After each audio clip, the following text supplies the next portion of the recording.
कहते हैं कभी कभी वक्त बहुत मनहूस होता है और उस वक्त को टाल दिया जाए तो सब कुछ अच्छा चलता रह सकता है। लेकिन कभी कभी हम उस मनहूस घड़ी को टाल नहीं सकते और पूरी जिंदगियां तबाह होकर के रह जाती है। ऐसा ही एक वाकया रहा जुलाई 1999 का। एक घर होता है, उसमें एक नाबालिग बच्ची होती है जिसकी माँ कहीं बाहर गई हुई होती है और वो बच्ची अपने कपड़े बदल रही होती है और उसका पिता वहाँ पर आ जाता है। उसकी उम्र उस वक्त रही होगी तकरीबन 41 वर्ष। वो अपनी बच्ची को एक बिना कपड़ों के ऐसी अवस्था में देख लेता है कि वो अपने आप पर काबू नहीं पा सकता और उत्तेजित होकर उसके साथ एक कुकृत्य कर डालता है। उस लड़की का बलात्कार करता है। बलात्कार करने के बाद उसे धमकी देता है कि ये जो आज हुआ इसके बारे में तुम कभी किसी से नहीं कहोगी। इस बात को याद रखना वरना अंजाम अच्छा नहीं होगा। अब वहाँ वो बच्ची डर जाती है, सहम जाती है, डर के रो रही होती है। रोना शांत होता नहीं है। पिता घर से बाहर चला जाता है। अब उसकी माँ आती है। जब माँ आती है तो बच्ची तब भी रो रही होती है और उसका रो रो कर बुरा हाल हो रहा होता है और वो अपनी माँ से भी सारा जो वाकया होता है वो सुना देती है। वो कहती है कि पापा ने ऐसा ऐसा मेरे साथ किया, मैं अपने कपड़े बदल रही थी, उन्होंने मुझे देख लिया और मेरे साथ ऐसा ऐसा कृत्य किया और फिर मुझे धमकी दी कि तुम किसी को बताना नहीं। अब माँ का भी रो रो कर बुरा हाल हो जाता है। अब वो सोचती है कि ये घटना आज घटित हुई, लेकिन अगर हमने इस पर कोई विचार नहीं किया, कोई कार्रवाई नहीं की तो ये घटना भविष्य में भी हो सकती है। तो वो दोनों अपने पास के नज़दीकी थाना क्षेत्र में जाती हैं और उस व्यक्ति यानी मोहिंदर सिंह, उस व्यक्ति का नाम होता है, उसके खिलाफ मुकदमा दर्ज करा देती हैं। अब जो मुकदमा होता है वो 15 मई 2001 को ये मामला, मतलब कि जो ये तथ्य होता है वो साबित हो जाता है, उसके ऊपर आरोप साबित हो जाता है और उसे जेल हो जाती है। जेल हो जाती है, वो व्यक्ति जेल में चला जाता है। जेल में जाने के बाद उस व्यक्ति का जो रहने का सहने का कुछ समय तक तो होता है कि जब वो जेल में आता है, जब उसे पता चलता है लोगों को कि इसने ऐसा घटिया कुकृत्य किया है, अपनी ही बेटी के साथ, अपनी ही मासूम बेटी के साथ इतनी घटिया हरकत को अंजाम दिया है, ऐसी वारदात को अंजाम दिया है, तो लोग उससे बोलना तक पसंद नहीं करते, उससे बातचीत नहीं करते।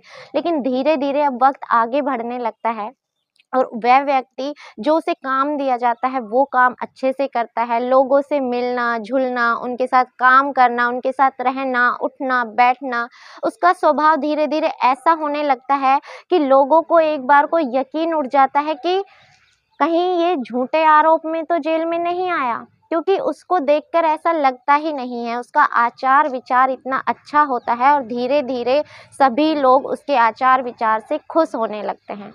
कुछ समय बाद कुछ व्यक्ति उसे सलाह देते हैं कि तुम चाहो तो पैरोल लेकर के इस जेल से बाहर जा सकते हो। तुम्हारा जो स्वभाव है, तुम्हारे जो आचार विचार हैं, तुम्हारा जैसा व्यवहार है, उसके बाद तुम्हें पैरोल आसानी से मिल सकती है और उसके बाद तुम जेल से बाहर जाकर के सामान्य जीवन जी सकते हो।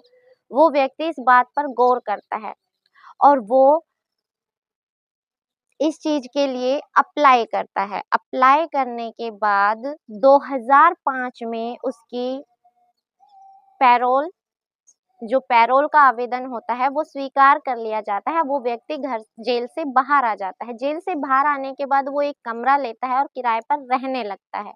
किराए पर रहने लगता है। किराए पर रहने के बाद अब वो जो उसकी पत्नी होती है और उसकी जो बेटी होती है, उन्हें बताता है, कहता है कि मैं जेल से बाहर आ गया हूँ और तुम जिस घर में रह रही हो, जिस मकान में रह रही हो, वो घर मेरा है, तुम उसे इस्तेमाल नहीं कर सकते और यहाँ तक कि जो मेरा सामान है उसे भी तुम इस्तेमाल नहीं कर सकती। बता दें कि ये पंजाब के लुधियाना का मामला था और जो व्यक्ति था वो उसका कहना था कि जिस घर में वो माँ और बेटी अभी भी रह रहे थे वो उसी व्यक्ति का घर था और उसमें जो सामान था जिसका इस्तेमाल आज भी वो माँ बेटियां कर रही थी वो भी उसी का था। तो उसने उन्हें धमकी दी कि तुम उसका इस्तेमाल नहीं कर सकती। अब माँ बेटी डर जाती हैं कि इतने साल बाद ये व्यक्ति बाहर आया है, बाहर आने के बाद अब उन्हें धमकियां दे रहा है, कहीं कोई अनहोनी घटना ना घटित हो जाए।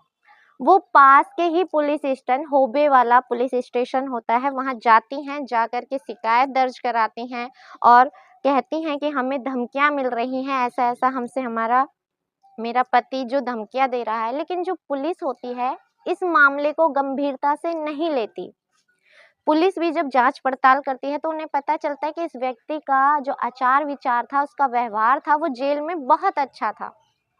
अब उस मामले को गंभीरता से नहीं लिया जाता। अब मामला धीरे-धीरे आगे बढ़ने लगता है। वक़्त धीरे-धीरे अब फिर से आगे बढ़ने लगता है। अब माँ-बेटी भी सोचने लगते हैं कि शायद ये बात आई गई हो गई और वो ऐसे ही बोल रहा था। अभी सब कुछ ठीक चल रहा होता है। 8 जनवरी 2006 का ये वाक़या रहा होगा। वो व्यक्ति अपने ही घर पर जाता है और दीवार के सहारे एक सीढ़ी लगाता है। वो सीढ़ियों से चढ़ता है, उसके हाथ में एक कुल्हाड़ी होती है। कुल्हाड़ी लेकर वो ऊपर चढ़ता है, जो उसकी पत्नी होती है, जिसका नाम होता है बीनू वर्मा, उसकी बेटी होती है जिसका नाम होता है गीतू वर्मा और उन्हीं के घर एक रिश्तेदार आई हुई होती है जिसका नाम होता है शालू वर्मा। तीनों उस घर में मौजूद होते हैं। जो उसकी पत्नी होती है, वो पूजा कर रही होती है। पूजा करते-करते उसे अपने पति की ज़ोर से चीखने की आवाज़ आती है। वो जैसे ही उधर की तरफ दौड़ती है, जाकर के देखती है तो उसका पति कुल्हाड़ी लेकर के सामने खड़ा होता है। वो ज़ोर से उसके सर पर वार करता है। वो घबरा जाती है, आनन-फानन में इधर-उधर भागती है। हाथ से उस कुल्हाड़ी को रोकने की कोशिश करती है तो दूसरा वार उसके हाथ पे किया जाता है और उसका हाथ कट जाता है। अब ताबड़तोड़ 2 वार और करता है और दोनों वार के बाद यानी 4 वार के बाद वो वहीं पर ढेर हो जाती है, यानी बीनू वर्मा की वहीं पर मौके पर ही मौत हो जाती है। अब माँ के चीखने की आवाज़ सुनकर उसकी जो बेटी होती है गीतू वर्मा, वो दौड़ती है, दौड़ कर के आती है। अब जो पिता होता है, वो अपनी बेटी को देखकर और भी ज़्यादा क्रोधित हो जाता है। वो अपना आपा खो बैठता है और ताबड़तोड़ उसके ऊपर कम से कम 9 वार करता है, जिसमें से जो 2 वार होते हैं वो खाली चले जाते हैं, उसे हल्की-फुल्की खरोंच आती है। लेकिन जो 7 वार होते हैं वो उसके ऐसे-ऐसे हिस्से पर करता है कि वो लड़की भी वहीं पर ढेर हो जाती है। अब जो उसके घर में एक रिश्तेदार आई हुई थी सालू वर्मा करके, वो घबरा जाती है और उसे भागने का मौका मिल जाता है। वो चीखते-चिल्लाते हुए ज़ोर-ज़ोर से दौड़ती है और भाग कर के एक कमरे में अपने आप को बंद कर लेती है ताकि जो मोहिंदर सिंह है वो उस तक ना पहुँच पाए और लोग उसकी आवाज़ सुनकर मौके पर आ जाएँ। होता भी कुछ ऐसा ही है, वो कमरे के अंदर चली जाती है और ज़ोर-ज़ोर से चीखने-चिल्लाने लगती है। लोग वहाँ पर पहुँचते हैं, तब तक जो मोहिंदर सिंह होता है वो वहाँ से फरार हो जाता है। होबे पुलिस स्टेशन को सूचना मिलती है, वहाँ के जो एसएचओ होते हैं वो तुरंत टीम गठित करते हैं। टीम गठित करके तुरंत आनन-फानन में वहाँ पहुँचा जाता है। जाकर देखा जाता है तो क्या देखा जाता है कि 2 महिलाओं की लाश खून से लथपथ वहाँ पर पड़ी हुई है। उनको उठा कर के पोस्टमार्टम के लिए भेजा जाता है और अब तलाश शुरू होती है महिंदर सिंह की। पता चलता है कि वो एक किराए का कमरा लेकर के रह रहा था। पुलिस जाकर के जैसे ही वहाँ पर दबिश देती है तो क्या देखती है, वो व्यक्ति बड़े इत्मीनान से वहाँ पर सो रहा होता है और पुलिस के आते ही वो उन्हें सरेंडर कर देता है। उसने ना भागने की कोशिश करी ना कुछ और वो अपना जुर्म भी कबूल कर लेता है। अब उसे फिर से गिरफ्तार कर लिया जाता है। अब उस व्यक्ति को जो ज़्यादा इसमें कोई ढील नहीं बरती जाती, 22 नवंबर 2007 को यानी 2006 का ये वाक़या था और 22 नवंबर 2007 को ही उसे फांसी की सज़ा सुना दी जाती है।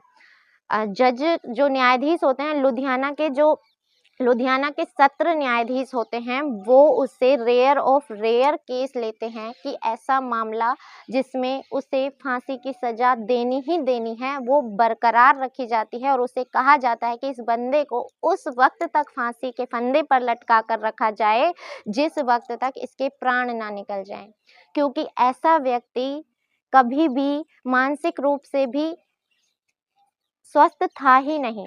जिस व्यक्ति ने 41 वर्ष की उम्र में एक नाबालिग बच्ची जो उसी की सगी बेटी थी, उसके वस्त्र बदलते वक्त, कपड़े बदलते वक्त उसके ऊपर नीयत खराब करी और इतने घटिया कुकृत्य को अंजाम दिया।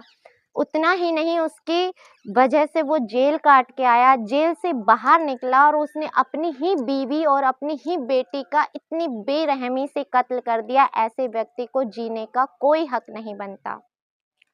अब ये मामला वहीं पर रहता है, लेकिन अभी जो वो मोहिंदर सिंह होते हैं, वो अपील करते हैं कि मैं अभी भी जीना चाहता हूँ, मेरे अंदर जीने की इच्छा शक्ति है, मेरी सज़ा माफ़ कर दी जाए। और 30 मई 2008 को भी ये सज़ा बरकरार रखी जाती है, कोई सुनवाई नहीं होती कि तुम्हें फांसी की सज़ा दी ही जाएगी। लेकिन तब भी उसकी जीने की प्रबल इच्छा ख़त्म नहीं होती। वो सुप्रीम कोर्ट में अर्जी दर्ज कराता है, बोलता है कि जब उससे ये घटना हुई थी तो वो 41 वर्ष का था, बहुत गरीब है, उसका मानसिक संतुलन ठीक नहीं था। ऐसी बहुत सी दलीलें दी जाती हैं। बहुत सी दलीलें देने के बाद आखिर में सुप्रीम कोर्ट उसकी सज़ा फांसी से उम्र कैद में बदल देती है। लेकिन उसकी उम्र कैद की सज़ा में ये कहा जाता है कि ऐसे व्यक्ति को समाज में रहने का कोई अधिकार नहीं है, इसलिए जब तक इस व्यक्ति के प्राण नहीं निकल जाते तब तक इस व्यक्ति को जेल के अंदर ही उम्र कैद की सज़ा काटनी होगी।